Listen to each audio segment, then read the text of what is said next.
Hello, everybody, and welcome back to the Mana Cave. My name is Ed. My name is Travis.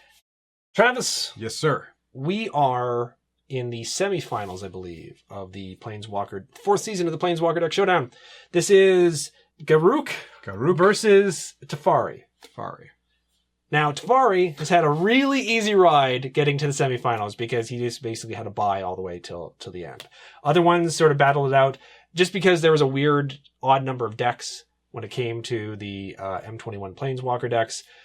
Wizards screwed us over. What can I say? When it came to that. So this is going to determine who goes to the actual finals. So we're very close. We're very close. After a year or so off, we are just chugging along now, and we are getting closer and closer to the finals. So we normally talk a lot. See? Last time we tried to limit that as much as possible. Let us know. I'm curious. I'm very, very curious. How many of you, maybe I shouldn't even be asking this question, how many of you sort of enjoy when we chat for a bit? And how many of you aren't seeing this because you've already skipped to the game? Because there's usually, I always put a card up saying, hey, you don't want to listen to us, game starts here. But I'm very, very curious. I know there are quite a few of you who do actually listen to us. Yeah. And that's nice. Thank you. But sometimes we do talk a lot. And I'm thinking of channeling that energy into an entirely separate type of video where maybe we're doing something, or it's just we're us talking. I'm not sure, but it'll be mostly talking. Day 9, who used to do Spellslingers, which is literally the template for how we wanted to do this sort of show, right? Inspiration even. Yeah, exactly. Where it goes over the cards and talks about the cards. Not anywhere near the production value of that. But Day 9 does a video series on Fridays, I believe, or Mondays, called Mostly Walking, which is him and a couple guys play like text-based adventures or those sort of like slower point-and-click type adventure type of things. So I'm guessing at some point someone has already done a series called Mostly Talking. So that probably won't be the name of that series that we end up doing. But we're going to come up with a very clever name. Or if you have a name, let us know. And maybe we'll use it. And not give you any credit whatsoever. No, we'll, of course, give you credit. Just getting all those cool commercials now, Day 9, for Magic and everything. Like I know, and he gets to work with Danny Trejo. And Patton Oswalt. That's right. Oh, my God. And then I can never remember his name. The Magic Mike, super buff guy, big into D&D. Joe Mantegna. Yes. Yeah. Did you see who is a physical specimen who is married to a physical specimen. And he's a true nerd. And it's just, he is. He is like a hardcore nerd. Like he came out with you guys probably know this already, but he has a line of a mixture of like Dungeons and Dragons and heavy metal clothing. Yeah. Which is, that would have been my dream when I was in my teens. That's like incredible. And the fact that he's doing it now is so amazing. There was a D&D commercial for Magic, obviously, and it did have Patton Oswalt. I don't think Day 9 was in it. It had Patton Oswalt. It had Danny Trejo. They were in an escape room. Yeah, it was for the Forgotten Realms. Forgotten Realms. That was like a month ago. So it was a lifetime ages ago. Yeah. But you can see at one point all the actors on stage, and Joe Mantegna, I'm getting his name terribly wrong. Big Joe. It's huge. Patton Oswalt, who I knew was kind of a not as tall, physical specimen. Yeah. And then there's Danny Trejo, who, especially back in the movies, used to always do with his shirt off and the tattoos and the muscles. He's not all that tall either, actually. No, he's not a very tall guy, but he's like Patton Oswalt. Right? They're the same height. I'm like, no, this is a trick of the camera. So my wife will always take the phone out and Google heights of actors and stuff, and couldn't believe it. I thought he comes off on screen, Danny Trejo, as this huge guy, and he's still huge and huge in my heart. You know? But not nearly as big as Big Joe. Danny Trejo is, see, this is what we'll be doing in probably other videos. But I also like the fact that guy is amazing at being both menacing and extremely funny. Yeah. Like it's not a lot of actors I think can pull off both of those so well, but he is so good at being extremely funny and also extremely especially because he doesn't have to be funny now. He's got his career set if he wanted it, and I get to show up in a movie and look badass. Essentially, he can just do that, and he's like, no, I still want to do the occasional funny role here and there because why not? Yeah. I never in a million years would have thought he was showing up in a Magic commercial. So that's pretty cool. Anyways, what are we doing? We are playing Season 4 of the semifinals. That's right, we're playing Magic. So, you are playing Garruk, because you've been able to take him this far. And I've never played the Teferi deck from M21. So this is going to be interesting. I personally think you're favored in this matchup, but I've been surprised before. So I guess all that's left now, our hands would have been shown at this point on screen. I feel like I'm going very wide with my gestures. All there is to do now is to determine who's going to go first. So knock the camera over, something like that. Can you beat a 3, Travis? No, not by a heck of a lot. Barely, but still. We'll move the boxes aside. I had a mulligan down to 6. You did not. I did not, but it's not... I don't know. I could be playing a dangerous game of Magic. So yeah, you may begin, sir. I will begin with a forest.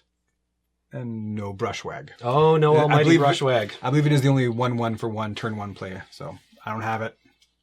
I don't know if you have any turn 1s. You're probably like a 1/1 wizard for 1. I'm going to play an island. With no trample. And I'm going to pass the turn now to you. All right. Do I draw a second land? No, I'm just kidding. So there's my second land. I need to draw it. I will tap 2, both my lands, for... the Drowsing Tyrannodon. Ooh. It's a 3/3 defender, and as long as I control a creature with power 4 or greater, the Drowsing Tyrannodon can attack as an inhabit defender. And we just established this last time that he does count himself if he can get his power up to 4 or greater. He wakes up and does not trample through, but he attacks. That's over to you, sir. Over to me? Over to you. Okay. Draw. I'm going to play an island. I'm going to tap 2, and I'm going to cast Jeskai Elder. It is a 1/2 human monk. It has prowess. Whenever you cast a non-creature spell, this creature gets +1/+1 at the end of turn. It also has, whenever Jeskai Elder deals combat damage to a player, you may draw a card. If you do, discard a card. Interesting. Travis? Yes, sir. I'm going to pass the turn to you now, please. Untap. Draw. Pride cometh before. Okay. I have a play. Oh, cool. It's not the play of a land that was. It's not the play of a lifetime? No, nor is it a play of a third land, because I'm greedy. Oh, that was still just now. I'm a little bit slow on the uptake sometimes. I'm too busy trying to read these cards because I have no idea what's in this deck. Tell myself I wouldn't do it. I did it, and okay, but I have this play to do. Okay. I believe so. It's a sorcery. It's called Primal Might. So target creature I control gets +X on end turn, where X is equal to X. Woo! It fights up to 1 target creature I don't control. Oh, okay. So X is equal to 1. Which is going to make it a 4/4. Yeah. Which is going to let it fight. Yeah. So this is going to die. Now, that did take 1 damage. Yeah. Yeah. Because there's legit fight, not the ram through. Yeah. So I do get to then go to combat and attack you for 4/4. Because his power did go up. 100%. 100% you do. I mean, that's not as impressive as, I don't know, playing your third land. So I'm down to 16 already. I'm going to pinch my nose and be confident that I have enough going on here that it's not going to matter. Is it my turn? It is. It is. I'm going to untap. He's going to play his third land and go draw. I'm going to play a third land. I'm going to tap for 1, and I'm going to play what I thought originally was an enchantment, but it's not, and it's equipment, so I'm really glad I read it. It's Mantle of Tides. Equipped creature gets +1/+2. Whenever you draw your second card each turn, attach Mantle of Tides to target creature you control. The equip cost is 3. It would have been really great if I had a creature that could, I don't know, draw me a second land on the turn. I did good then? Yeah, you did okay. That remains to be seen. I'm going to then pass the turn to you. Untap. I'm going to play that. Hey! Yay! No matter what, I should be good from here on in. Should be good. The key is to sequence my plays now. Yes. So I'm going to do this, tap all 3. Now that I got all 3. For a familiar card from the other time called the Pride Milliken. It is a 2/1 cat. When it enters the battlefield, I get to put a +1 counter on target creature. It's a very similar start to the first game of before. Nice. Previous video. So there's the 4. Mm-hmm. That's 4. Now, as a side note, whenever I look at this card too quickly, the way the guy's red sock looks, it looks like there's a severed boot foot there, because it looks like Oh, blood. yeah. It looks Looks like too it's, quick. yeah. So I kept looking at that, thinking, what happened to the guy that the cats did to him? Apparently, straight up. Here's my little Cats will do that. they're evil creatures. Commentary. Don't die in a house with a cat, because they'll straight up eat you when it runs out of kibble. Cats, not to be trusted. Dogs would never do that. I'm going to combat now, and I get a swing in with 4. 4. So I'm taking another 4. So down to 12. You're not going to bounce it? You got two islands. I wish. I was worried I was going to do something that would make him a 4 just to attack, and then you'd bounce, and I'd look silly. You would look silly. Your turn, sir. On your end step, Bounce. I'm going to tap for 2, and I'm going to cast Fairy Vandal, which is a 1/2 Fairy Rogue. It's got Flash, it's got Flying, and whenever you draw your second card each turn, put a +1/+1 counter on Fairy Vandal. So now I will untap and draw. And I will play an island. So I've now drawn 1 card this turn. Let that be known. I feel like that's going to matter really quickly. Okay. So what I'm going to do is I'm going to tap a blue and 1 of whatever, and I'm going to cast a sorcery called Gust of Wind. This spell costs 2 less to cast if you control a creature with flying, which I do. Return target non-land permanent you don't control to its owner's hand, which I will. Draw a card. So I'm going to draw my second card for this turn, which is going to trigger both the Fairy Vandal by putting a +1/+1 counter on it. It's also going to trigger the Mantle of Tides. Whenever you draw your second card each turn, attach Mantle of Tides to a creature you control. So this is now currently a 3/5 flyer. And then this is going to go to the graveyard.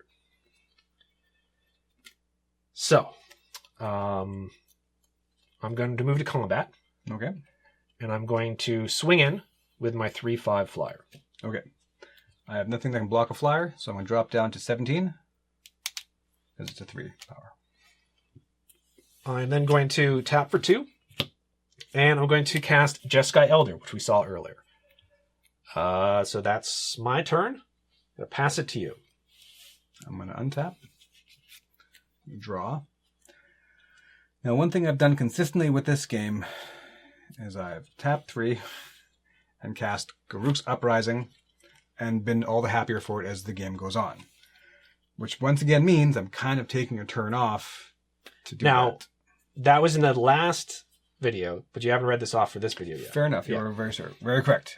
When it enters the battlefield, if I control power with 4 or greater, which I don't anymore, I would have drawn a card. However, creatures I control do have trample, and whenever a creature with power 4 or greater enters the battlefield under your control, draw a card. So the first one did not trigger, but I'm hoping to trigger the other 2. In fact, my 2/1 cat now has trample. He does. And I'm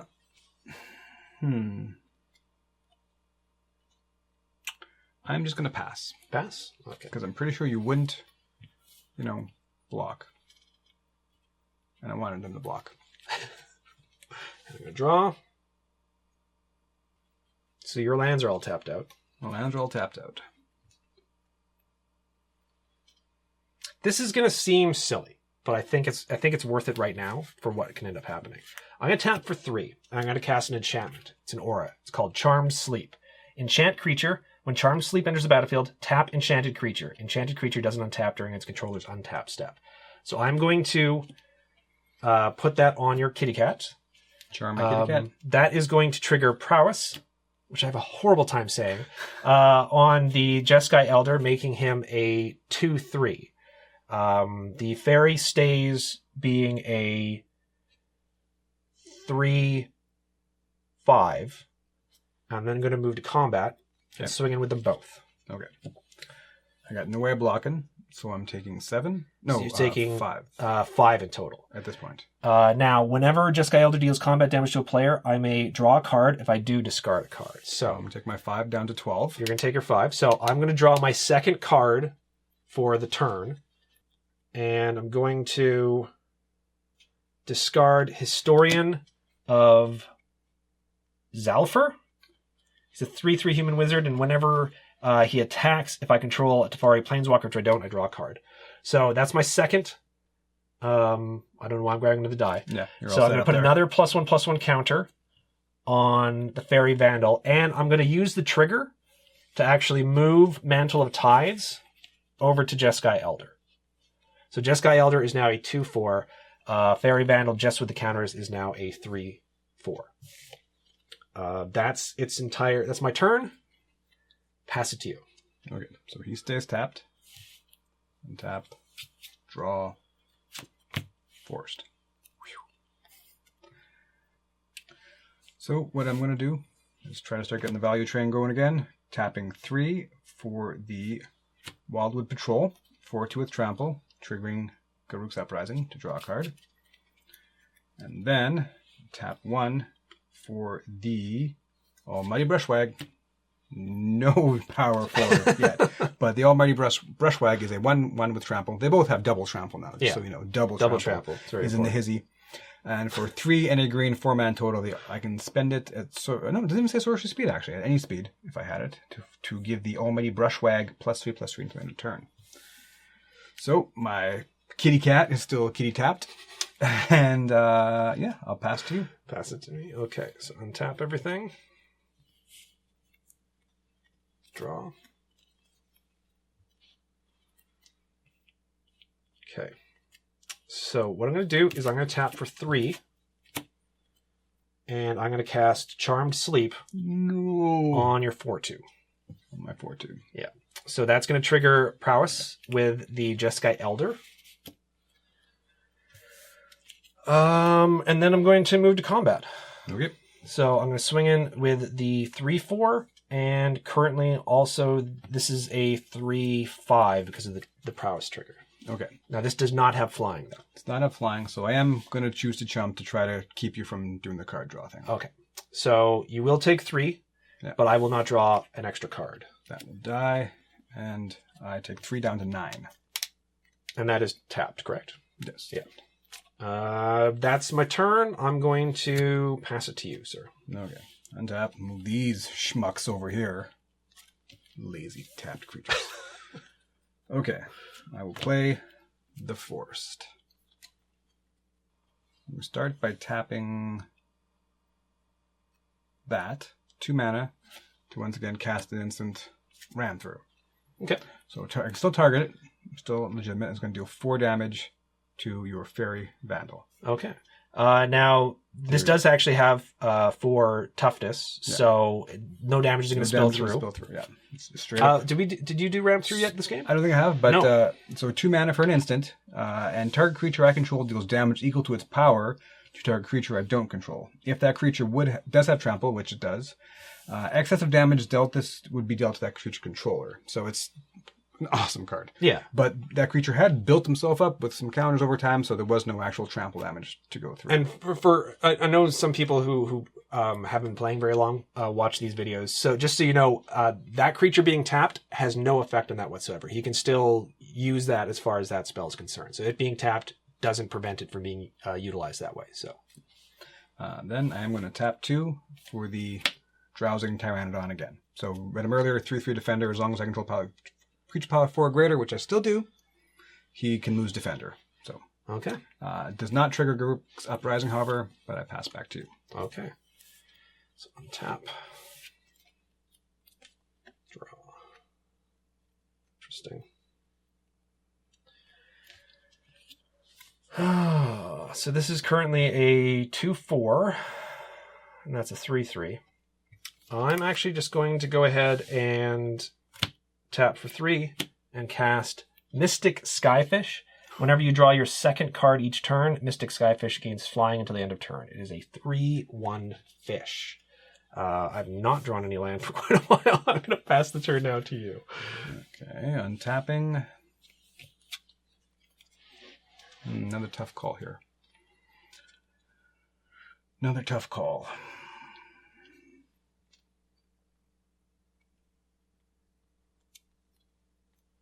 Let's just go to combat. Okay. So swinging with my That has Defender, does it not? power 4 or greater. Oh, you need to control a creature with power 4 or greater. Yeah. It doesn't have to be a creature with power 4 Let me double check. As long as you control a creature power 4 or greater. Yes, there you go. Yeah. So. I will not block. No blocks? No blocks. Okay. No shenanigans. No shenanigans. So I'm just taking 3. Just taking 3. 3 off the top. So I'm down to 9. Then I'm going to tap for 5. Okay. To play Garruk's Warsteed. Ooh. It's a 3/5 with Vigilance. And when it enters the battlefield, I may search my library and your graveyard for a card named Garruk Savage Herald. Reveal it, put it in your hand. If you searched, shuffle your library. Nice. So I'm going to choose to do that. And how far was he? Oh, he's down there a bit. Come on, you're foil. You should be easy to spot. Garruk Savage Herald. So 5 mana, 5 loyalty planeswalker for 6 mana. I'm currently only at 5. +1 is reveal top card of my library. If it's a creature card, put it into my hand. Otherwise, put it on the bottom of my library. -2 is target creature I control deals damage equal to its power to another target creature. And the mighty -7. Until end of turn, creatures I control gain. You may have this creature assign combat damage as though it weren't blocked. Nice. I wish it had something like, destroy target enchantment. Would be really nice right now. But shuffle my library. There's the cut. Garruk is going to go to my hand. Now, Garruk's Warsteed is not a creature with power 4 or greater. It's a 3/5 with Vigilance. So that's a little weird, but interesting. I'm assuming they had the reasons. And then I will pass to you. I'm sure they have the reasons, yeah. I'm sure they have the reasons. Okay, untap, draw. I am going to play an island.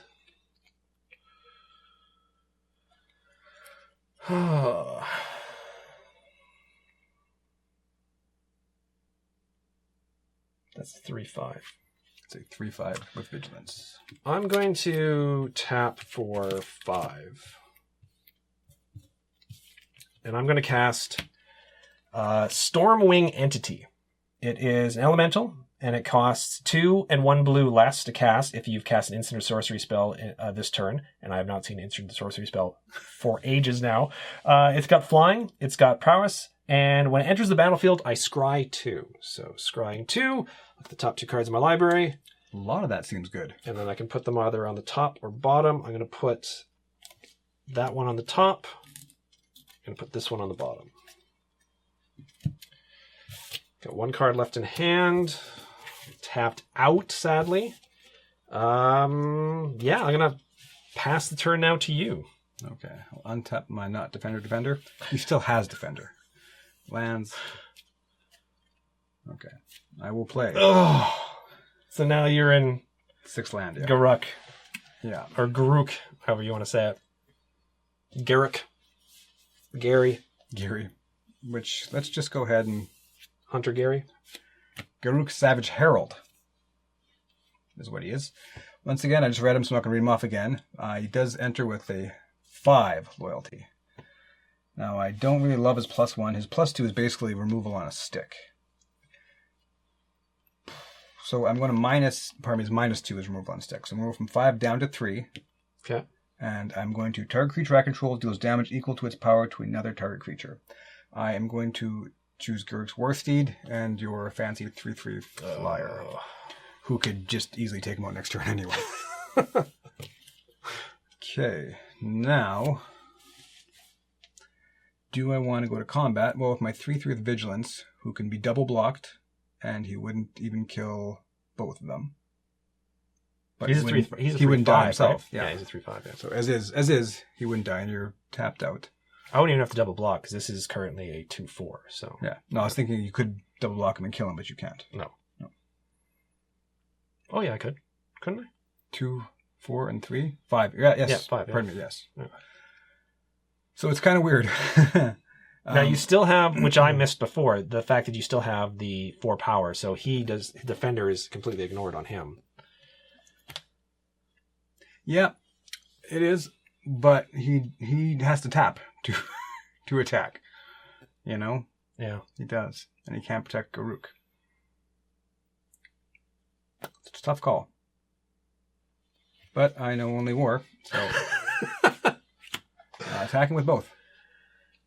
Attacking with both. Okay. I'm going to put the 3/1 fish in front of your 3/3, and I'm going to put the 2/4 Jeskai Elder in front of your 3/5. Yeah. Now, he didn't pump this guy up, right? He's still a 3/5, right? He has no way to pump. Okay, I'm just making sure that I did not screw something up here. Okay, so damage goes tapped out, and he has no way of. Damage goes. He currently has trample.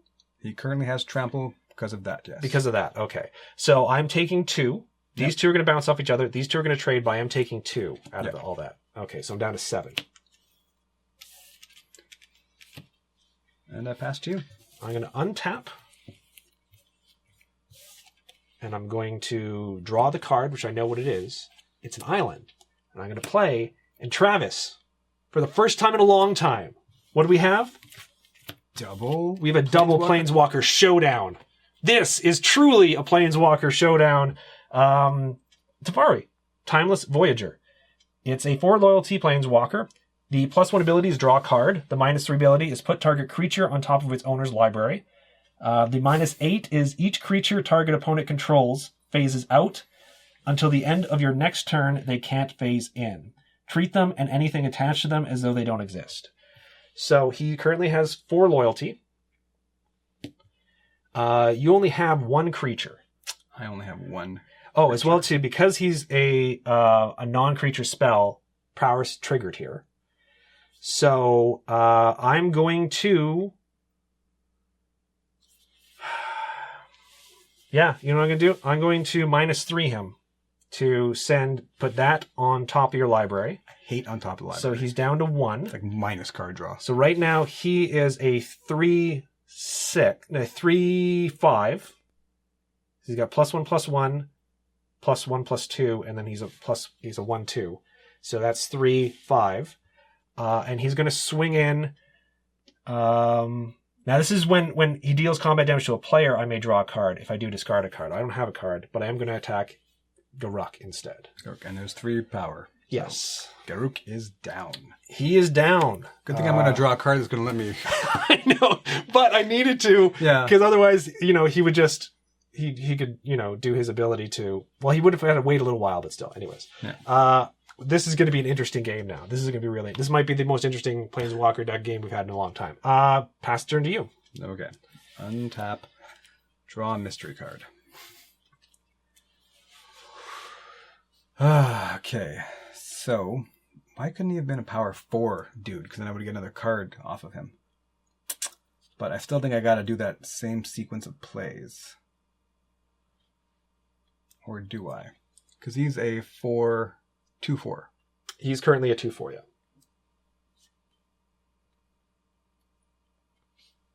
I'm going to tap 3. Okay. The Wildwood Patrol. Okay. That will trigger Garruk's Uprising, and I will draw a card. Okay. It's not the card I want to draw. Yeah. That was not the greatest play I think I should have done. I think I should have gone for the power play. But I still have the power play for next turn. Yeah. I have no idea how this game is going to go now, honestly. Yeah, I'm going to pass to you. Okay. Untap. Draw.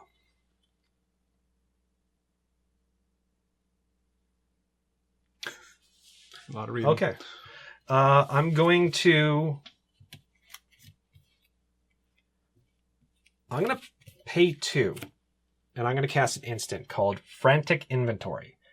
Draw a card, then draw cards equal to the number of cards named Frantic Inventory in your graveyard. Now, as far as I know how this goes, because this hasn't hit the graveyard yet, I'm only going to get to draw the 1 card, so it's not going to count it as being in the graveyard. So you do get to draw 1 card. I mean, if that's frantic graveyard, you're set. And I get a prowess trigger as well, too. Dang it.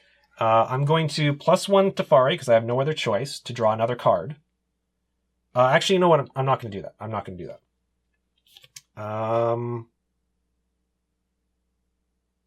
Yeah, I am going to do that.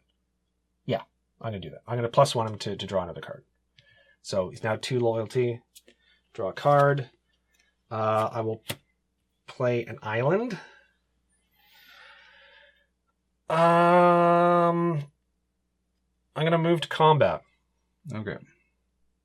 And I'm going to swing in with, this is currently now a 3/5 because of one prowess trigger. Okay. I am going to block. Okay. And I am then going to tap 2 for Titanic Growth. Boo. Okay. So this is going to die. Now this is equipment, so it does not die. Yeah. It sticks around there. Damn. Okay, well, what I'm going to do is I'm going to pay second main phase. I'm going to pay 3. I'm going to bring out my Mystic Skyfish. Saw it before. Only have 2 mana left up. And that's my turn. I'll pass it to you. Okay. Untap. Draw. Hui. Options, and there's options. What is the best option, though?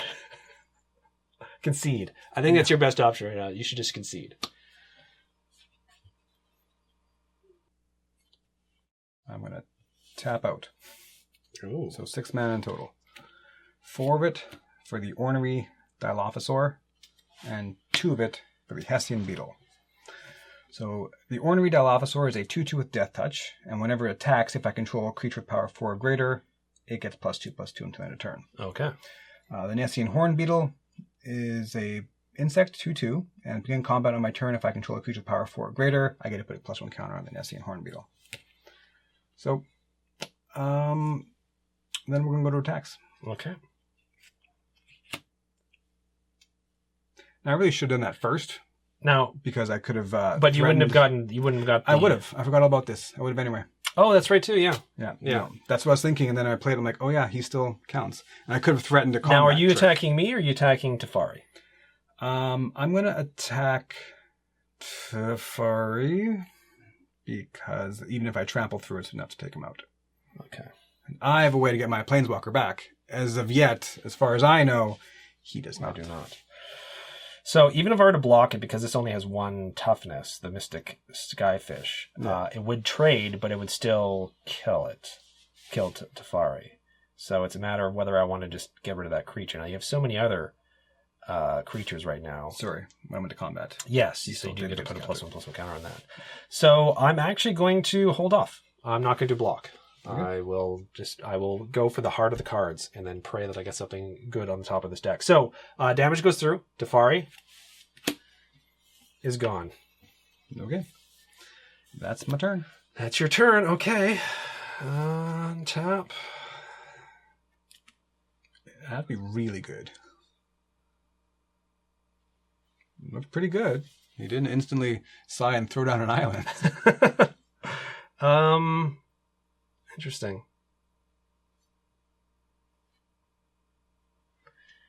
So at this, he's likely to become a 4/4. He's likely to become a 4/4, and he's going to stay a 4/2. And they all have trample because of Garruk's Uprising. All of trample. Now this just naturally has trample, correct? Correct. And you have a fish. I do have a fish. I don't love your chances. That better be a good I'm card. gonna pay 3 I only have 9 to life, though. equip the mantle on my fish. So it makes the fish a 4/3.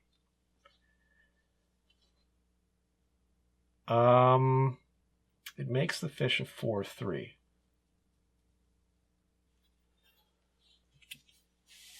It does. It does indeed make the fish a 4/3, Travis. What do you think of that? I think it doesn't have vigilance, so I think I'm still confident. So I'm going to pass the turn now to you. Because a vigilant fish is not only fun to say, but it also happens you have to rethink what I might or may not be doing. Untap. Draw. That's a card. Alright, that's a card. It's not a great card. So nothing is going to change in theory, although actually that might change because, yeah, trample. Okay, we're going to go to combat. Okay. So at combat, this will get a counter. So it's up to 4/4. Mm-hmm. Then I'm going to swing in with these 3 dudes here, all who have trample. So he gets +2/+2, so he's a 4/4 Death Toucher. 4/4 and 4/4. 4/2. Pardon me.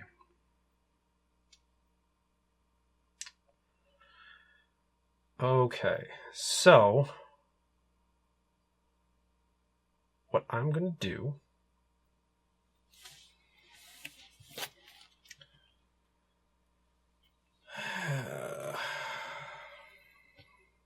pay 1. I'm going to cast Stern Dismissal.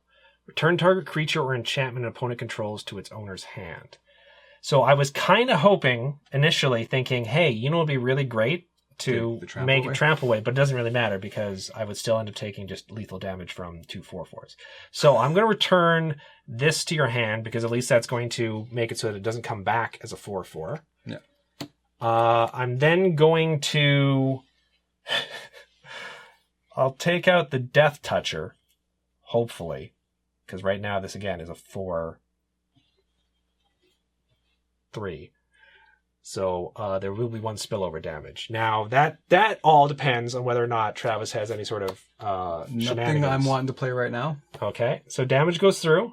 Yeah. I'm taking 5. Fishy and that thing both trade, but I'm still taking 5, so that's going to be down to 2. And then I'm just going to tap 5 for Garruk's Warsteed, 3/5 Vigilance. I may search my graveyard for Garruk. There we go. I do search. I don't need to stuff with my graveyard. I got a creature. 2 even. Okay. Has to. Alrighty. I'll be honest with you. This went better than I thought it would. This is just an island, sadly. No. So that's going to be game. Another Pride Milken. Yeah.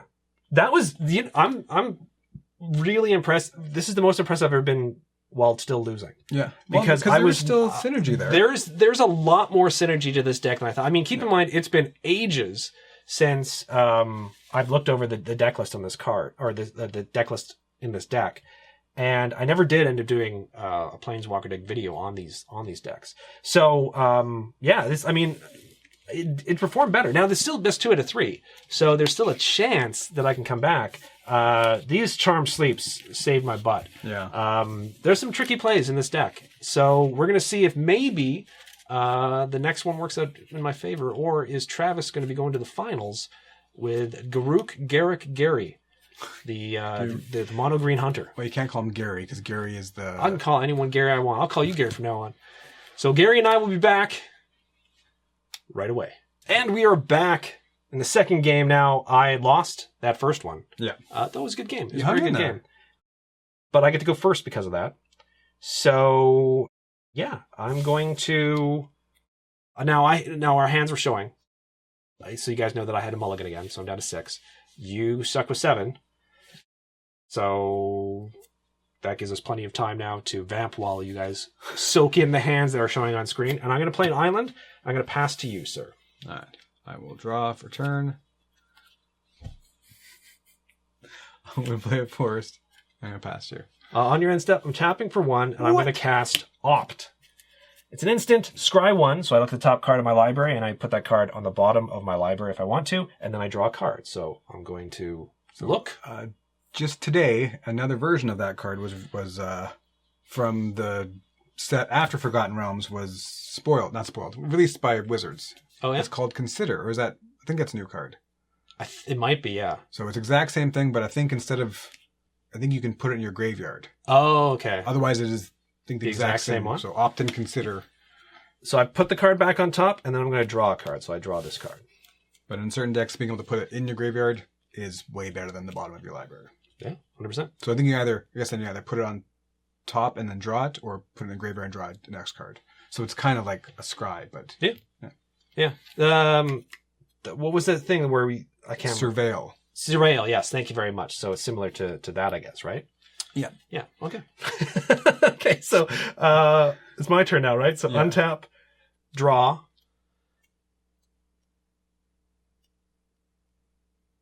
As I read this card, which I don't think I've ever seen before in my life, I'm going to play an island, and then I'm going to pass the turn to you. Okay. I'm going to draw. I'm going to play a forest. Tap 2 for the Nissian Horn Beetle, who I believe we have seen. If being in combat, if I control a creature with power 4 or greater, I get to play +1 counter on that. Yes, indeed. I pass back to you while I speak. Oh, you're doing On your end step, I'm tapping for Tricky. 2, bringing out that Fairy Vandal. Oh, he's a vandal. He is. He's a pretty good creature in general. If you can draw a second land, he's especially, or a second card. Consistently, too. Yeah. So, speaking of which, drawing my first card on my turn, I'm going to play an island. Yeah, you know what? I'm going to tap for 2, and I'm going to cast, even though it's an instant, I'm going to cast Frantic Inventory. Draw a card, then draw cards equal to the number of cards named Frantic Inventory in your graveyard. So I'm just going to draw the 1, but it's going to trigger the Vandal. This is going to go to my graveyard, so I'll be able to draw more if there's another one. I'm hoping there's more in this deck. I'm then going to move to combat. Okay. And I'm going to swing in with my 2/3 flyer. I have no blocks, so I drop down to 18. Sounds good. Yeah. Pass the turn to you, sir. Right. Untap. Draw. Play a forest. Now, I'm going to tap 3. You sound so confident. No, the cast Garruk's Uprising. We were talking about it, I think, every time. Every game. I drew it. It wasn't in my opening hand, though. You can see it. We've got to double check and see how many copies are there of that there are in there. So, because I think I drew that on turn. Now, 2. You get to draw right from playing. No, I don't. Oh, because I have to control. You have to control a creature. Okay. But from here on in, whenever I play a power, 4 greater. And it does give my beetle trample. It does give your beetle trample, yeah. So with my trampling beetle, it doesn't get a +1 counter. No. But I'm going to attack you for 2. For 2. Okay. So I'm down to 18. Just like you. We're life brothers. And I'll pass back to you. Okay. Untap. Draw my first card in the turn. I'm going to play an island.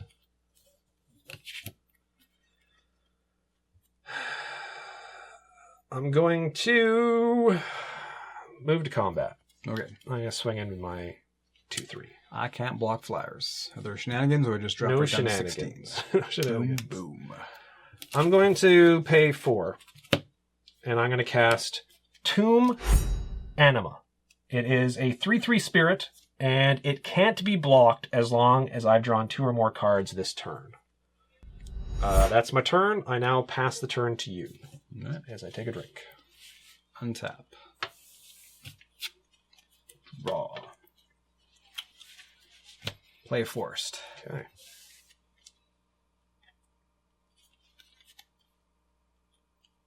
I'm going to tap for 4. Yes. To play the Predatory Worm. So it is a 4/4 creature with Vigilance. It's going to instantly trigger Garruk's Uprising. So I'm going to draw a card right off of that.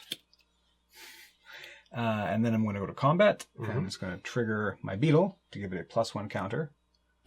So now it's a 3/3 with trample. But you have a 3/3, and I don't think I'm ready to trade off just yet. Coward. So I'm going to pass to you. Coward.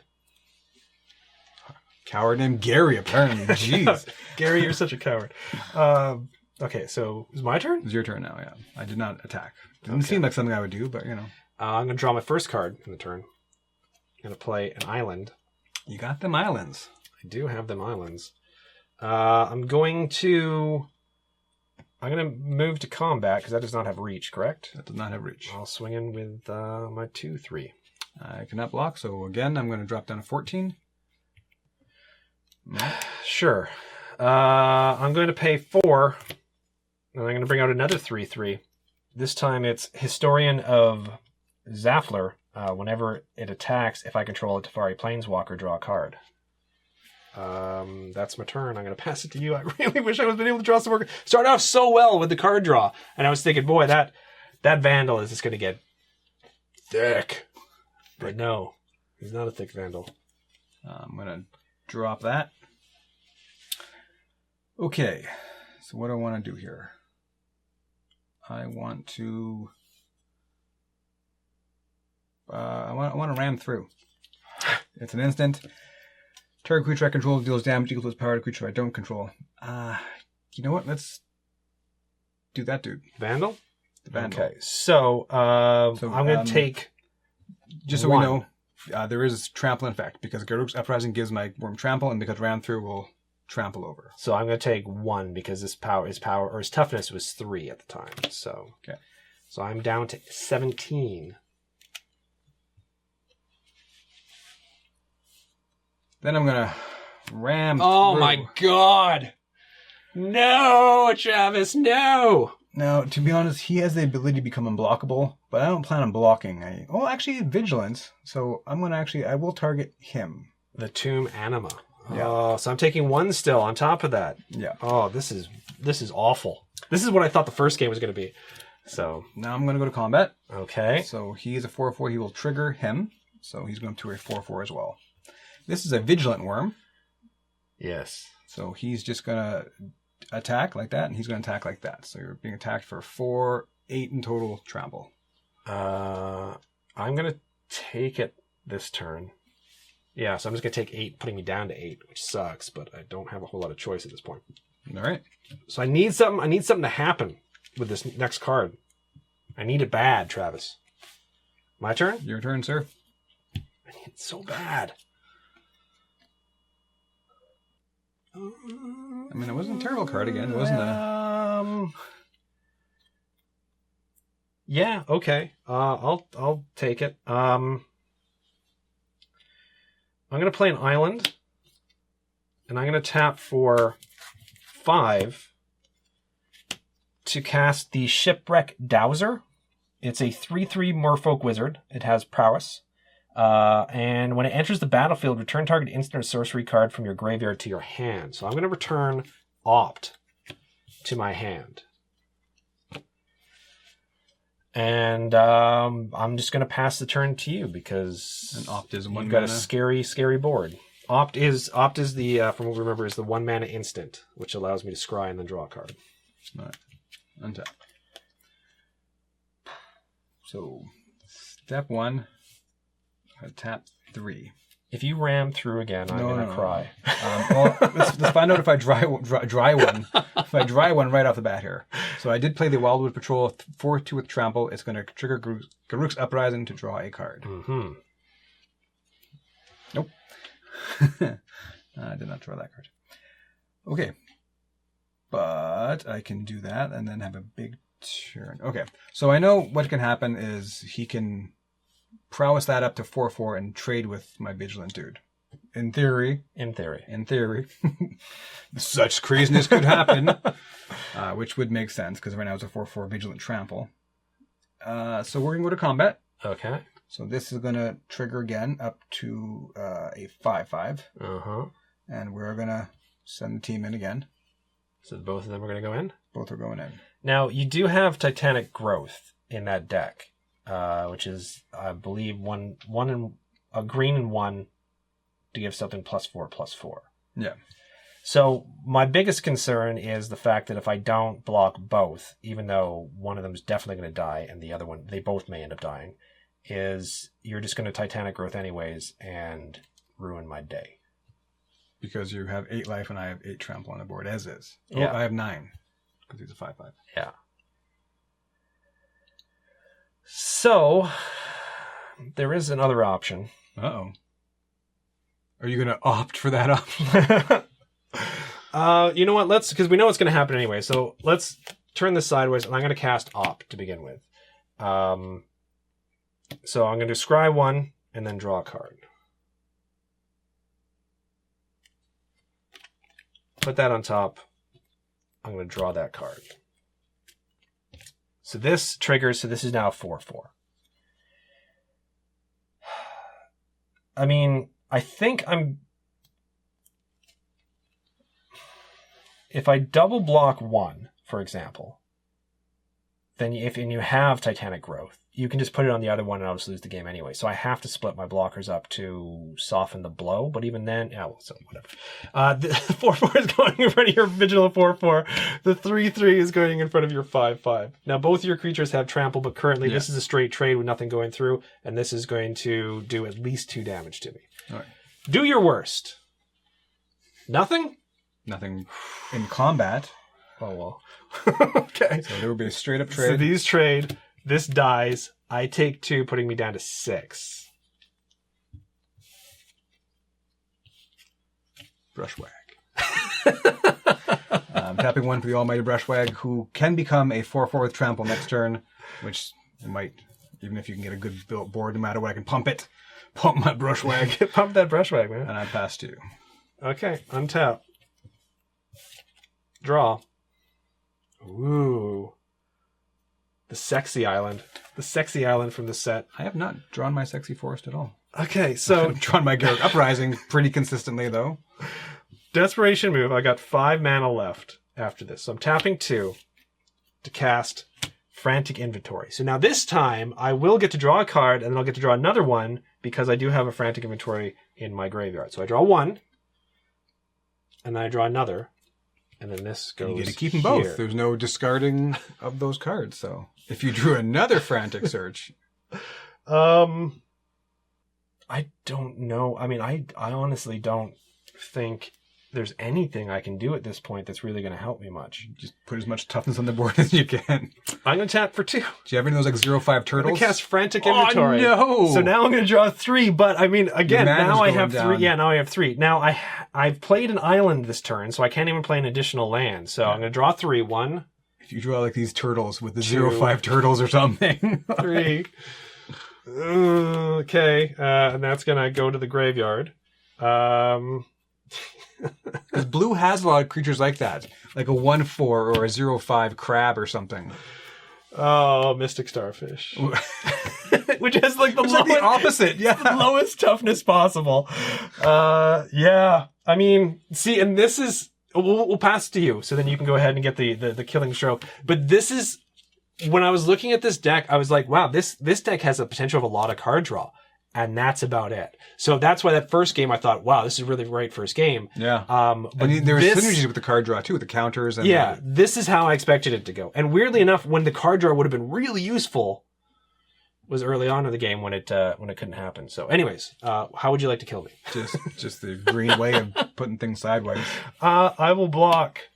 I will pump my bushwag because I can. Not that I need to, but... And I'm taking a... Oh, that gets a counter. Did you put the counter on that one? Yeah, don't forget that. No, don't forget that. Yeah, so I'm taking over 6. No. So, again, I wasn't... I mean, I drew into the tutor initially, and then I was like, well, that's really not going to do anything. It's a 3/3, but it's not going to do anything. Even with Flash, it's still not going to, like, really surprise you that much. And then eventually I drew into Teferi anyway, so I was like, well, that's great. And then Mantle, which is not great, which is horrible without a creature.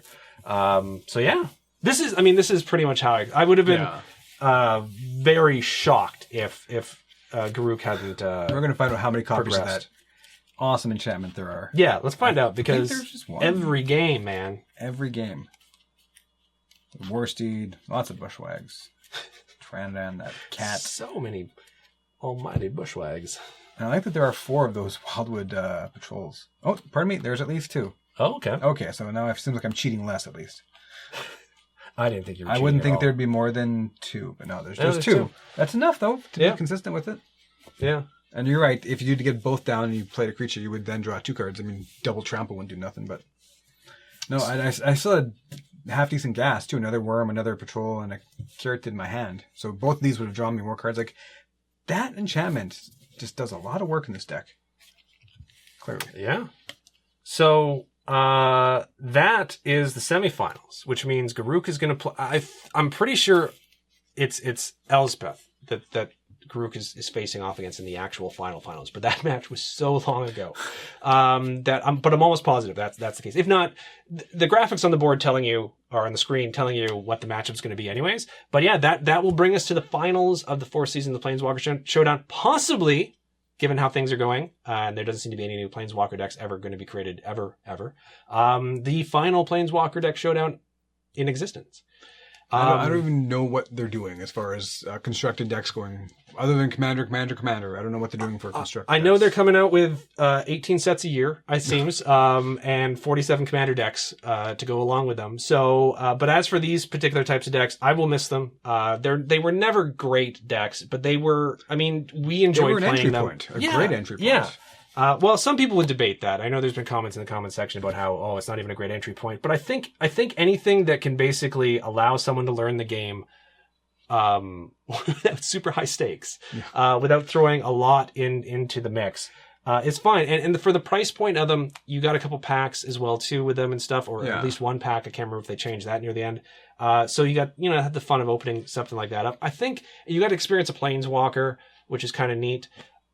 I always thought they were a good entry point into the game. Because it's difficult to go into a sealed event completely blind. It's not a good way to learn the game. Like, I think now they're really relying more on MTG Arena to be the entry point. Yeah. It seems more and more. I mean, it's just the way of it, right? And yet, didn't they take the codes out of these? No, they left the codes in here, but they haven't put codes in any other decks. Like the Challenger decks was something I always thought that they should have the codes in. The pre-release kits, there's a code so that you could get packs on MTG Arena. 3 or 6 packs or something like that. And the thing is, I've enjoyed playing Arena.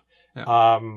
I don't like it as much as playing, the card game, but it's because I associate the card game with friendship. Yeah. as lame as that may sound, there's something about sitting across the table from your friend versus playing against someone that you don't know that won't lay off the emote button. Yeah. So even the feel of cards, I like better than a digital hand, no matter how many cool graphics they put on. And they put on some pretty cool graphics. Yeah. Same with poker too. I never ever got into any kind of video poker, but I did. chips and hands and cards, and that was what I liked with poker. One day on camera, I will talk about the moment in my life where I gave serious consideration into becoming a professional poker player, which I'm pretty sure I made the right decision in the end not to. But yeah, there was a time where I was playing a lot of online poker, but I was also playing a lot of face-to-face poker as well too, and in a very small pond, I started feeling like I was getting pretty good. And I think that was probably one of the worst things that could happen. Yeah. So I'm glad I decided to go a different way. But anyways, that's for our podcast, which one day will be coming out. But in the meantime, we're coming to an end of an era, when it comes to this particular series. Yeah. And I have no idea what's going to happen once we run out of the guild kits, which we have to finish off. And then possibly the Challenger decks. There's still the Commander decks, but the Commander on YouTube videos, that market is squarely cornered. Yeah. And it requires a whole other level for recording as well too, which I would have to invest more than what I currently have. And I've invested a fair amount in the equipment already and the set and everything like that. But it would require more of an investment. It would also require a fourth person who would be willing to be on camera and play the way that we play, with reading off the cards and everything like that. So, we might do 1v1s.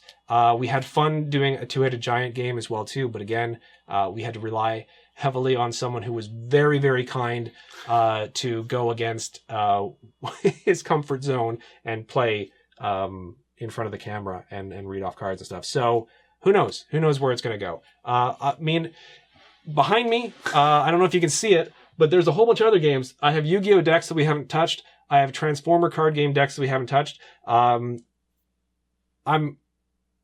should do Pokemon. We should try Pokemon. I've never played it. Probably should. I've watched the cartoon a million years ago. I know nothing about it, so it would be fun in the sense that we don't know what we're doing. Yeah. We played the Star Wars, the one done by Fantasy Flight. Yeah. That game. Star Wars Destiny. Yes, thank you very much. And then there's just regular board games, or escape room games and stuff like that.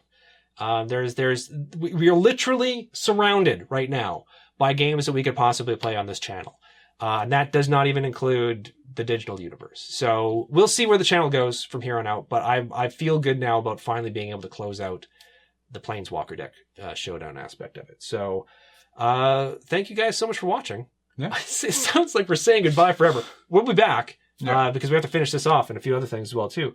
Travis, anything you'd like to say before we go? No. Check out Travis's young reader novels, young adult. Is young adult or young? Mid-grade is what they call them. Mid-level. Juvenile fiction. Juvenile fiction.